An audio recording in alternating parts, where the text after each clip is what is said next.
Да я тоже не читал, что там стыдного. Я пошла на эту работу, потому что я очень сильно люблю детей.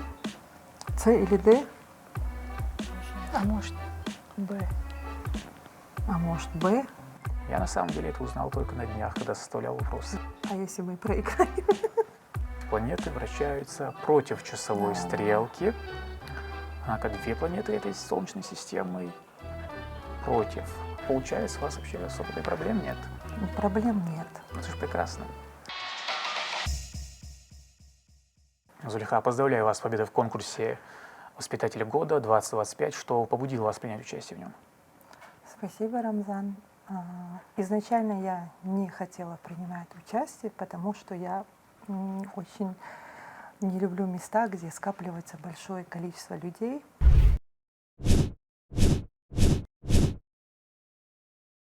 Но меня попросила моя заведующая Имани Тисаева, замечательный человек, и я решила для себя, что это для меня будет как бы новое испытание. В первую очередь я проверю себя, на что я способна и насколько дальше я могу в этом конкурсе пойти. Там были воспитатели с города Грозного в первом конкурсе. Это был конкурс на муниципальном этапе. Нам давались задания на каждом конкурсном этапе. Мы их выполняли, следовательно, по количеству баллов решалось, дальше проходит участник или нет. И так до конца конкурса участников становилось все меньше, и победитель остался один. Это было для меня большой неожиданностью, потому что там было очень большое количество талантливых, способных воспитателей. И я не думала, что я займу первое место в муниципальном этапе. Зулейха, на самом деле я рад за вас. Вообще, поздравляю вас еще раз. Это радует. Сколько лет вообще работаете воспитателями? И что вообще вам нравится в этой профессии? Так, в этом году уже 14-й год моей работы. Я пошла на эту работу, потому что я очень сильно люблю детей. Изначально я работала в частном саду некоторое время. Потом я перешла в государственный сад. И, как это сказать, я думаю, что не каждый человек может называться воспитателем. Допустим, если человек приходит в эту профессию, он захотел и стал воспитателем.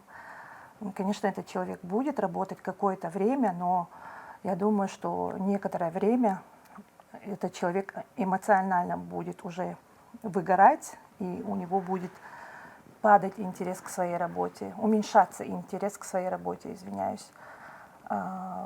Прежде всего, воспитатель – это не просто педагог. Конечно, хорошо, если человек знает основы педагогики, но воспитатель – это прежде всего вторая мама, психолог, доктор, парикмахер, не знаю, клоун даже, можно сказать, потому что приходится детей радовать, развлекать и чем-то удивлять. И, несомненно, я работаю в этой сфере, потому что я очень сильно люблю детей, и эта работа предоставляет мне невероятную, огромную радость. И вот кажется, вроде бы выходные дни, суббота проходит как-то спокойно, а уже в воскресенье я начинаю скучать по своей работе. Вот это самое главное, мне кажется, любить свою работу. Это прекрасно. Я люблю свою работу. Фатим, каковы обязанности заместителя заведующего по воспитательно-методической работе в детском саду? Ну, в мои обязанности входит контролировать воспитательный процесс, который у нас проходит. Полностью планы, занятия, я посещаю занятия воспитателей, составлять планы для них, графики. Праздники, сценарии. Праздники не входит. Ну, в общем, контроль над воспитательной частью. Какой совет вы бы дали вот молодым специалистам, которые только начинают свою работу в детском саду? В детском саду прежде всего без любви к детям не нужно вообще идти на эту работу. Какое бы желание у них не было, это прежде всего. Любовь на первом месте получается. Да. Давайте мы начнем нашу игру. Если вы готовы, у нас 10 вопросов и 3 подсказки, из которых вам необходимо выбрать оптимально для вас 2. Это 50 на 50, право на ошибку и звонок другу. Что выберете? Давай право на ошибку и звонок другу. Давай. Давай. И первый вопрос звучит так.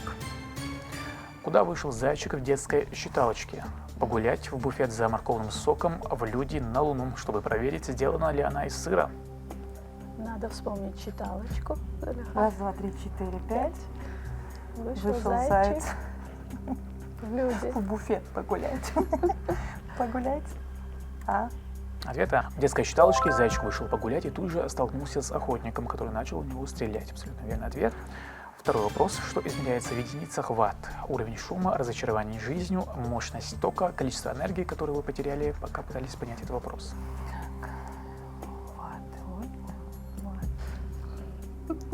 По-моему, если я не Вспоминаю. ошибаюсь, это мощность тока, потребляемой энергии. Да, По-моему, так было. обычно за свет, когда выплачиваем. В ваттах измеряют мощность, с которой энергия потребляется, преобразуется или передается. Абсолютно верный ответ.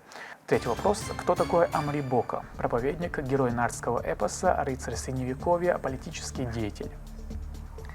Амрибока это был великий вой, можно так сказать. Он был чеченцем, и он сражался с грузинскими феодалами. Он также был последовательным других народов.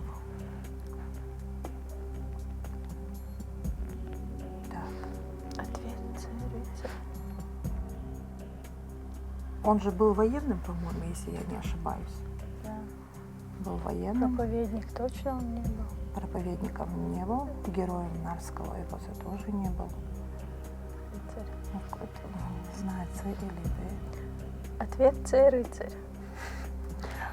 Зульха, вы согласны? С этим Я ответом? сомневаюсь. Вы Но сомневаетесь? она согласна. Она согласна.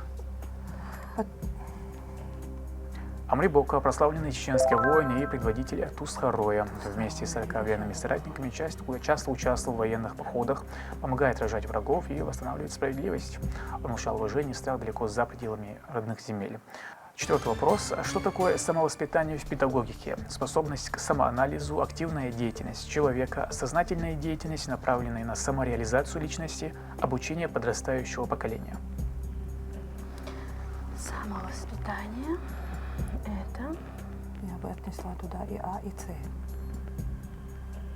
Ну, точно не Б и Д, потому что способность к самоанализу, сознательная деятельность, направленная на самореализацию личности. По-моему, С. да, сознательность направлена на самореализацию. С. Да.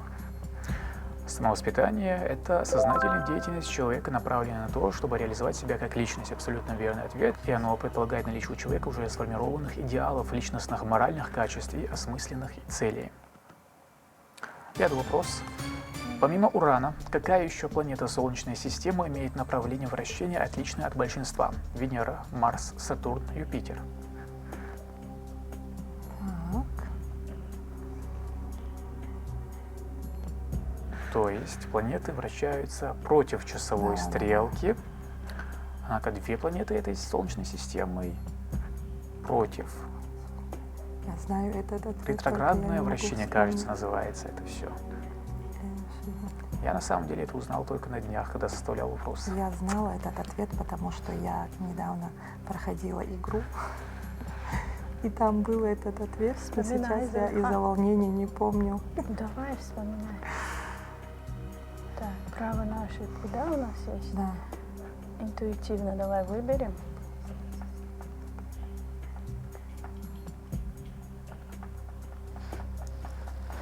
Венера? Это ответ? Так, ответ Венера. Хотим, вы согласны? Ну, да, Вы пользуетесь правом на ошибку или нет? Да. пользуемся. У вас играет эта подсказка, это абсолютно верный ответ. В нашей Солнечной системе почти все планеты вращаются против часовой стрелки, если смотреть вниз с северного полюса Солнца. Исключение Ну-ка. составляет лишь Венера и Уран.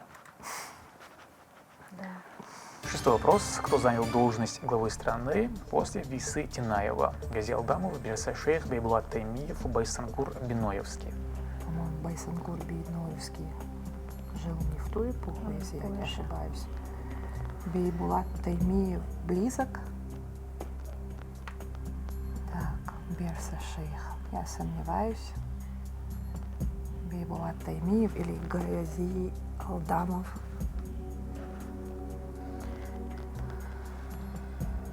По-моему, он был еще из родов Центроя, что ли.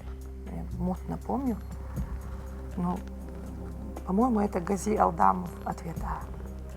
Сразу после вытеснения кочевников Висат Инаев сложил свои полномочия главы. Гази Алдамов стал следующим всенародным предводителем чеченцев. Абсолютно верный ответ.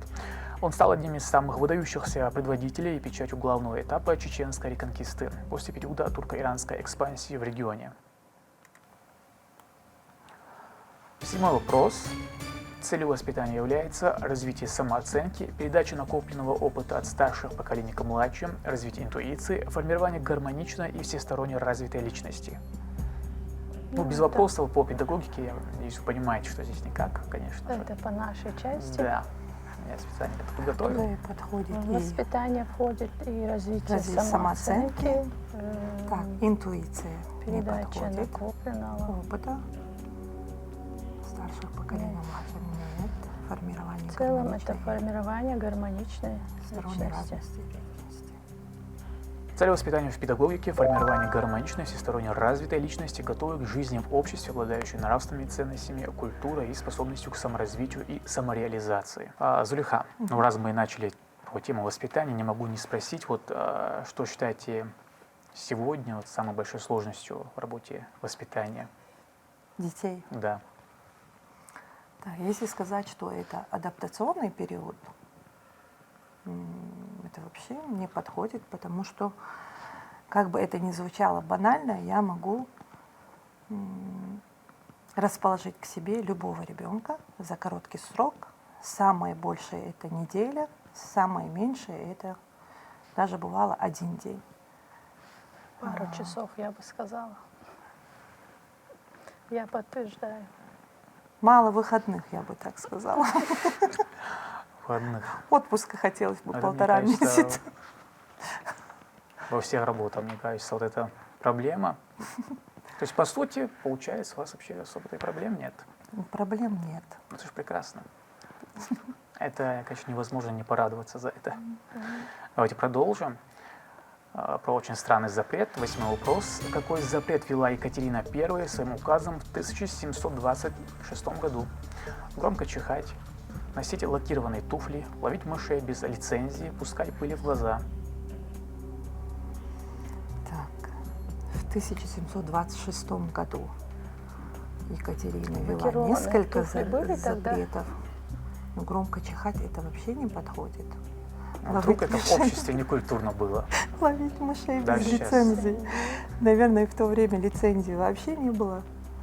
Так, лакированные туфли носили в эту эпоху. По-моему, если я не ошибаюсь, то пускать пыль в глаза, там что-то у них было во время боев, что ли, запрещалось бросать пыль в глаза, потому что это травмировало людей, и там были последствия. И от этого запрета, по-моему, потом уже и появилась эта крылатая фраза «пускать пыль в глаза».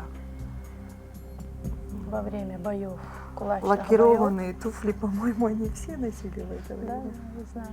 Такие с бантиками.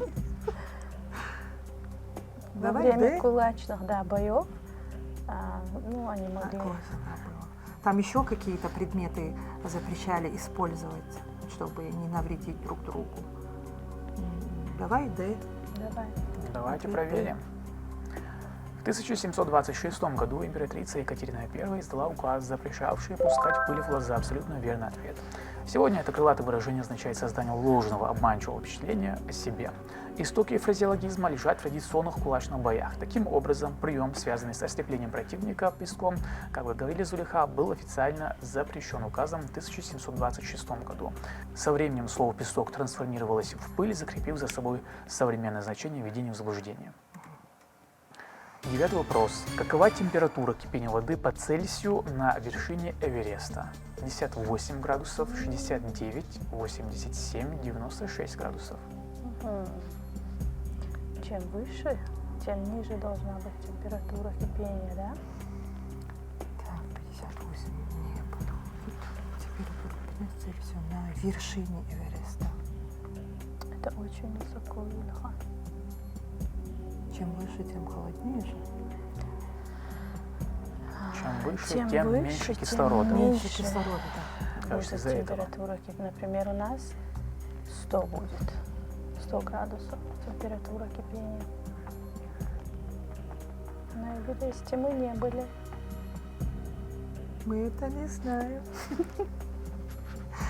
Даже документальный фильм не смотрели. Вы думаете, мы помним?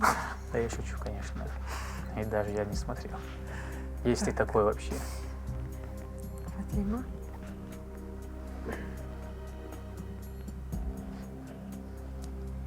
У нас одна? Обычно, когда вот подсказка люди не осталась. знают, они прям вот по красивому названию, здесь по красивому сложению цифр, как-то так выходят.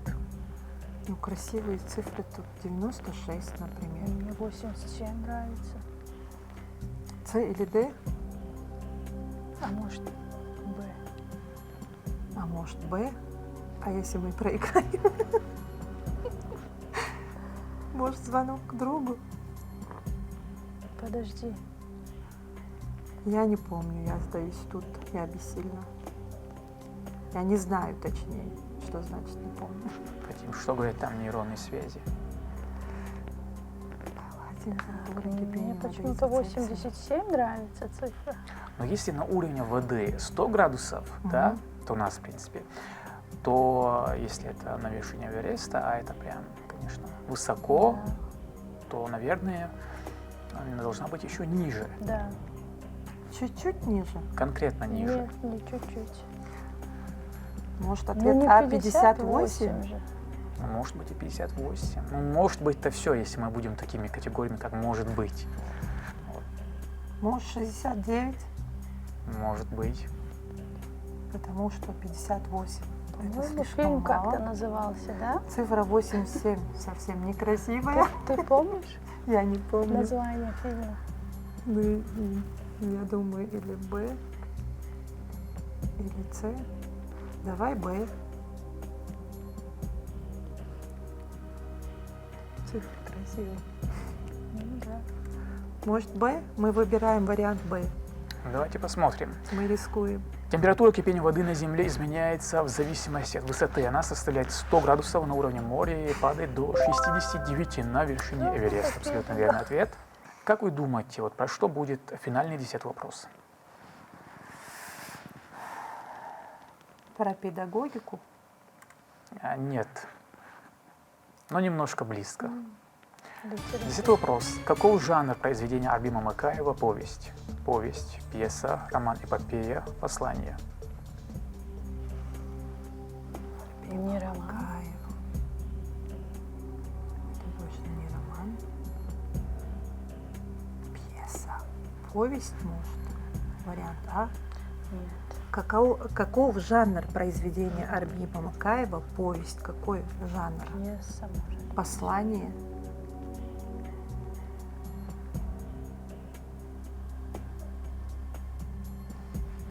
Стыдно, но я не читала. Пьеса. Да я тоже не читал, что там стыдного. Может, пьеса, как ты говоришь?